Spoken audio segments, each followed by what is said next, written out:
Remember in the first part of this review, I was so hyped for how part 2 was gonna go, how the third part was? Maybe my expectations were a little too high. Wait, don't go, don't hit the back button, wait, hang on. Let me say this though. Out of the past 3 seasons, despite my gripes with this episode, this was still a better season finale than the past 2 seasons. Having said that, though, I have some thoughts. Like I said, maybe I put myself this season finale too high on a pedestal, but yeah, maybe I was asking for too much. Anyway, let's talk about this, shall we? So pretty much this starts off with Mako and the others trying to find the airbenders, and they split off into 2 groups. And while this is going on, we find out Zahir has chained up Korra, and we find out that whole Venom of the Red Lotus. And it turns out, we also finally find out Zahir's plan, which in hindsight I was like, that was it? That was the whole plan? What? It seems so complicated for something so simple. Now let me explain what the plan was. The plan was to use this venom that would course through, that would more or less cause Korra's body to react and activate her avatar state. And once in the avatar state, Zahir and the remainder of his gang were going to kill Korra when she was in the avatar state, and then end the avatar cycle, which would then allow chaos to forever reign and all that. And yeah, what happens is that let me explain how this plan, I was so looking forward to finding out, and how you could have done this at any time. It's a complicated problem to a simple solution. Why couldn't they have just fought Korra, gone head-to-head with Korra, and taken her out when she was... They could have gored her in the Avatar state. I mean, she did it a lot throughout the season, where she would just go into the Avatar state if you riled her up enough. You could have done that and killed her then. And as Lord Zuko said, you put all of them together. I mean, even without Pali, I'm pretty sure the 3 of them could have easily, taken out Korra when she was at that point of just being so riled up. The second she went into the Avatar state, boom, take her out. So the whole thing of getting her poisoned and whatnot just seemed a little too complicated. Anyway,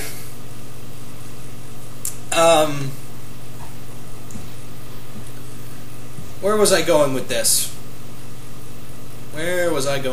But yeah, it just seems like, maybe it's just me, but but that was just a little too complicated for a simple solution, and I'm kind of let down by that. But Zahir did give a really good speech of just saying, a man can now have his own choices in the world, and, only be loyal to himself, and those he loves. Andrew Ryan would be so pleased. If you like BioShock, you'll understand that reference. Anyway, well, Bane and Andrew Ryan would really be happy with that speech, but I digress. Anyway, so we go back and we find that the Airbenders are locked up in this little secret temple guarded by a pair of Red Lotus members, and Boomy and Kaya are badly injured. So Jinora and Opal manage to outwit the guards and steal the keys, and just when they're about to, get slaughtered again, Bolin comes in, smacks them down, and, they get the Airbenders out. So, with that, Tonraq, Mako and Bolin and Jinora, who, by the way, Jinora uses her spiritual connection to find the whole evil scheme, and from there we get onto the rest of the plot. So, the Airbenders are escorted out by the others while Mako, Bolin, and Tonraq head out to find Zahir and the rest of them. So, meanwhile, Korra gets administered the poison, and then, more or less, she's trying to fight, force the poison from making her enter the Avatar state. While this is going on, we get these wonderful little cameos of, past villains. We get Amon, Vatu and Unalak, who show up in, more or less these her hallucinating, and I was like, you guys were terrible villains, but it was nice of you to show up, even if it was a hallucination. I can only imagine what my good friend Jason Voorhees 2011 is going to do with that scene. Anyway,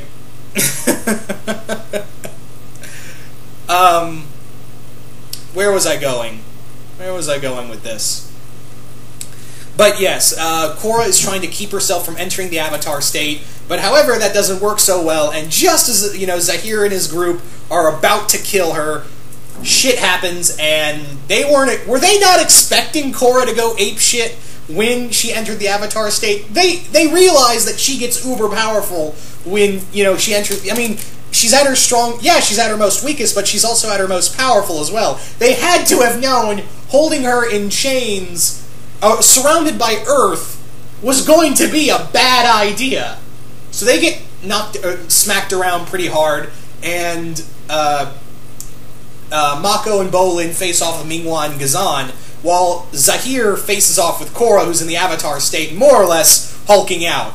And by the way, that fight between Korra and Zahir, did it not remind anyone else of like Zod and Superman's fight in Man of Steel? I'm just saying, yeah, that felt a lot like the fight between Zod and Superman.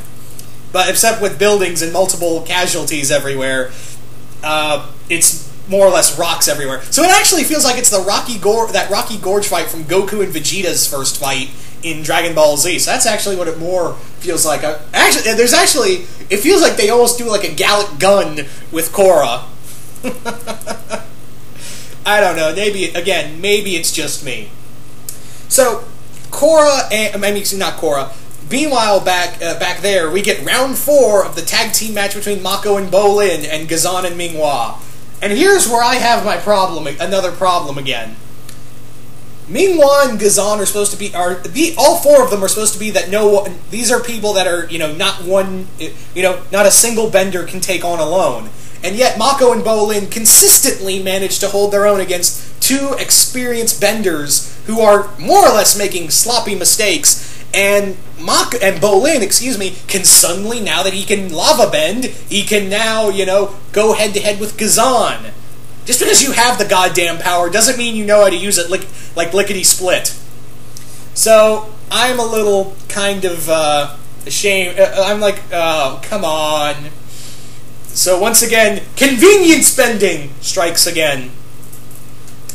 But yeah, the fight between Minghua and Mako goes on, and Minghua does a really stupid mistake where she goes further underground to like this little puddle and gets more water for herself, and Mako follows her, and then she's like, "Oh yeah, now you're done." And Mako just goes lightning bending, zap, and he kills her right there. I don't know if he knocked her out or not, but no, she's fucking dead. She got electrocuted because, as we all know, water's such a great conductor for electricity, isn't it? And yeah, then Mako goes to help Bolin, and Ghazan's like, "I'm not going back to prison," and more or less makes a yell that Voldemort would say. Like, it almost sounded like the yeah from the Harry Potter movies, or at least the trailers. Voldemort would be so proud. But yes, Ghazan more or less tears down the building, and Mako and Bolin escape. And yeah, the fight between Zahir and Korra goes on, and the poison. The more Korra fights, the more how your body, when you try to extend yourself, your blood vessels are going faster, your heart rate's going faster. So obviously, that venom in her body is moving at a greater rate now that she's doing all this body movement. So the venom's going even faster, and it's killing Korra, and Zahir's like, "Yep, you're gonna get killed." And then Jinora comes up with this plan with all the other airbenders that they can create this huge storm that sucks up Zahir, and and Lin and Sue lock him up. And I'm like, you can't see it, but I'm face palming because I'm like, really? That's how we're gonna go. Okay, that's how we're gonna. Okay. Also, one more thing. Another good thing. I'll give this. I will say one of my many good things about this is that in here, we find out, yeah, Sue's probably not a villain. Sue's probably not a villain. Okay. Good on you guys. Actually, yeah, no, I'm not joking around or being sarcastic. I'm legitimately saying, thank God that, you know, Sue did not turn out to be a member of the Red Lotus. And, yeah, thank you. Thank you that you didn't make another older character, you know, another, you know, relative that is a supervillain. Thank you. But, yeah. So Korra, the Venom is finally working its way deeper into Korra, and, you know, there's a moment where I'm like, oh my god, they just showed Korra die. But then Jinora comes in and is like, wait, the poison is made of metal. You can pull it out of her. And I'm like, where the fuck did you get that? I looked at that, like, did anyone, okay, maybe it was just me, but did anyone else think that that poison was metallic? Did anyone else think that that poison had metallic elements to it? I just thought it was like some kind of special venom. I didn't think it had metal in it. Maybe I missed that part. I don't know. But maybe, yeah, maybe I just missed it and everyone else missed that point. But yeah, I didn't catch that. But yeah, Sue manages to pull the metal poison stuff out of her, and Korra is alive. And yeah, everyone's safe and all that. But then we cut to the part that I really liked. You know, this is now let me say from here on out that the end, the third act, the final part, is a lot of stuff that made me go, wow, I'm curious now.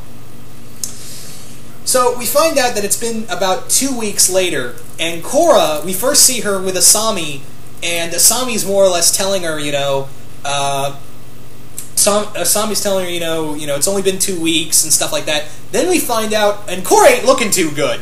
Korra looks like, man, you look like complete shit. And then we see, oh my god, she's in a wheelchair.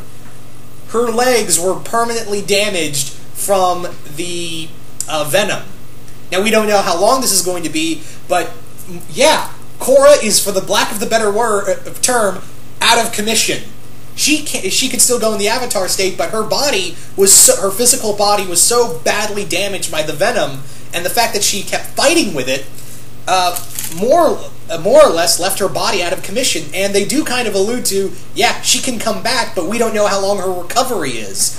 And it's a bad time to be, you know, without the Avatar, because the Earth Kingdom has completely fallen into chaos. Yeah, obviously, since the Earth Queen is gone, not only is Ba Sing Se going out of control, the entire Earth Kingdom is fallen out of control. There's no more, you know, control there. And, you know, now that the Red Lotus, they're pretty much Hydra now. The Red Lotus is still out there, and Zahir got captured, who also, let me talk about Zahir's capture, is that he starts shouting like a madman, like how Ozai did at the end of the season, and yeah, Bolin just puts a sock in his mouth, and I'm like, god damn it.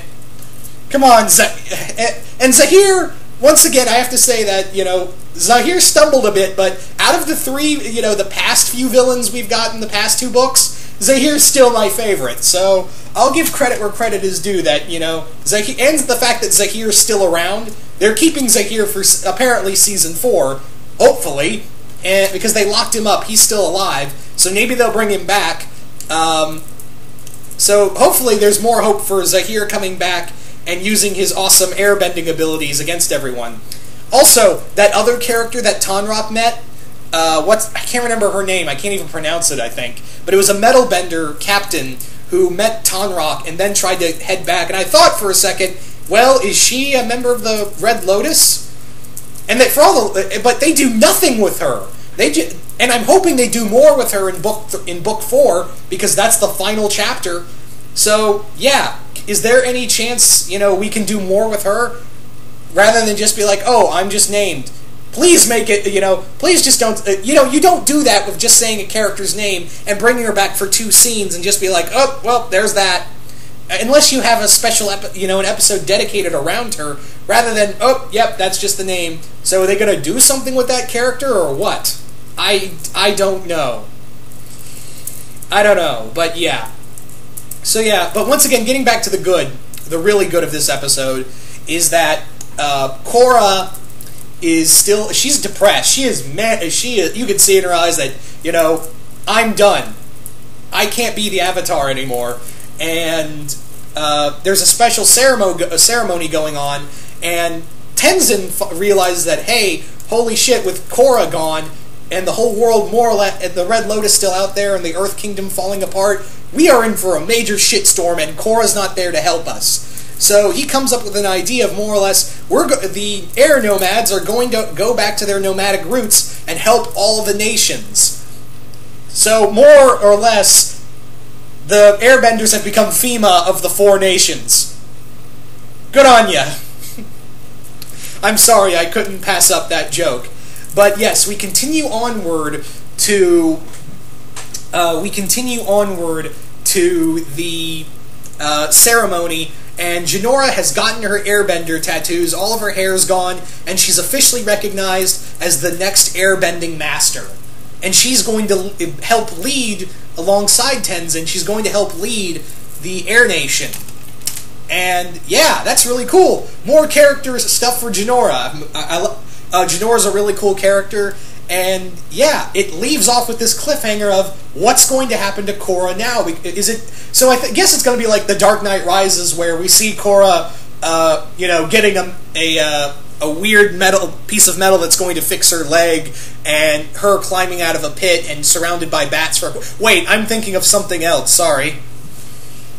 But yeah, I guess the whole next season is going to have more Red Lotus, and also have Korra rising back up again, which I'm actually interested to see, because, yeah, despite my little gripes with Season 3, once again, I have to restate, I'm not completely bashing this episode. There was some good in here, and once again, this was probably the best season finale out of the past 3 episodes, after the past 2 seasons. And this was the best season out of the 3. And yeah, I'm actually looking forward to the final season. I'm looking forward to Season 4 when it comes out. So yeah, despite my gripes with all of this, on a whole, I rather enjoyed Season 3 on a whole.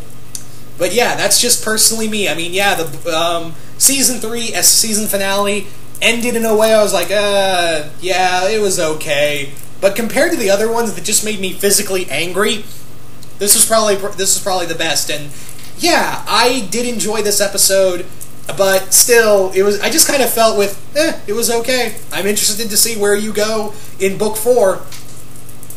But yeah, I'm really curious to know more about the Red Lotus, who else is out there, who else is a member of the Red Lotus, and are we going to finally see the Fire Nation in Book 4? Can we see Zuko's daughter?